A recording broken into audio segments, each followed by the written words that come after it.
आज के इस वीडियो में हम बात करने वाले हैं मूंग की फसल में फली और दानों की संख्या कैसे बढ़ाएं और खास तौर पर अंतिम स्प्रे कब करें और इस अंतिम स्प्रे में क्या क्या डालें जिससे उत्पादन बढ़े, गुणवत्ता सुधरे और आपकी आमदनी भी दोगुनी हो। किसान भाइयों, मूंग की फसल एक नाजुक लेकिन बेहद फायदेमंद दलहनी फसल होती है। इसका जीवन चक्र आमतौर पर 60 से 75 दिन का होता है और इसकी सबसे महत्वपूर्ण अवस्था होती है फूल से लेकर फली बनने तक की अवस्था। यही वह समय होता है जब आपकी एक छोटी सी गलती उपज घटा सकती है और एक सही कदम उत्पादन को बढ़ा सकता है। तो अब सवाल उठता है, अंतिम स्प्रे कब करें? अंतिम स्प्रे, जिसे हम पॉट सेट स्प्रे भी कहते हैं, आमतौर पर फूल आने के 10 से 15 दिन बाद किया जाता है, यानी जब पहली फलियां बनने लगें और उस समय पौधों को पोषक तत्वों की सबसे ज्यादा जरूरत होती है। यही वो समय होता है जब फसल को एक और पोषण बूस्ट देने से फली की संख्या और दानों की गुणवत्ता दोनों बढ़ती है। अब बात करते हैं स्प्रे का सही समय, यानी कि स्प्रे कौन से दिन करनी चाहिए, कितने दिनों बाद करनी चाहिए। तो मूंग बोने के लगभग 35 से 40 दिन बाद, या जब पौधे में 75 से 80% फूल आ चुके हों और फलियां बनने लगी हों, यही सबसे बेस्ट समय होता है जब आपको मूंग पर अंतिम स्प्रे करनी चाहिए। अब बात करते हैं कि इस अंतिम स्प्रे में क्या मिलाया जाए जिससे फली भी बढ़े और दाने भी अच्छे और भारी भरकम बने। चलिए जानते हैं पोषक तत्वों के इस जादुई मिश्रण के बारे में। तो आपको सबसे पहले बोरॉन लेना है। ये बोरॉन फली निर्माण के लिए सबसे जरूरी होता है और फली गिरने से रोकता भी है और फली में दानों का विकास भी सही से करने में मदद करता है। अगर बात करें कि 1 एकड़ में आपको कितना बोरॉन लेना है, तो आपको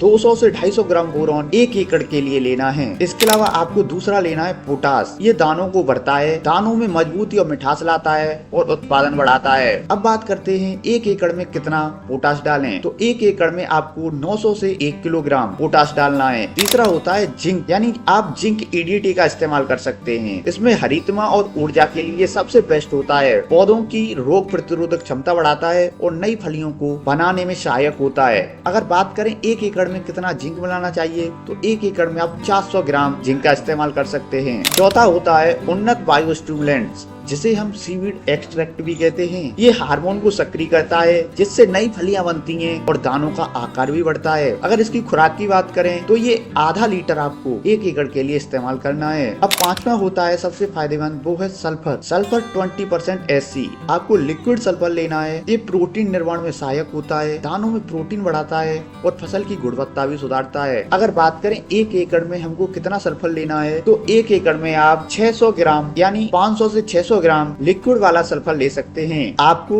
मेरे द्वारा बताई गई ये सारी चीजें, जिसमें बोरॉन, पोटास, जिंक और सीवीड एक्सट्रैक्ट और सल्फर, इन सब का मिश्रण करके अपनी फसल पर स्प्रे करना है।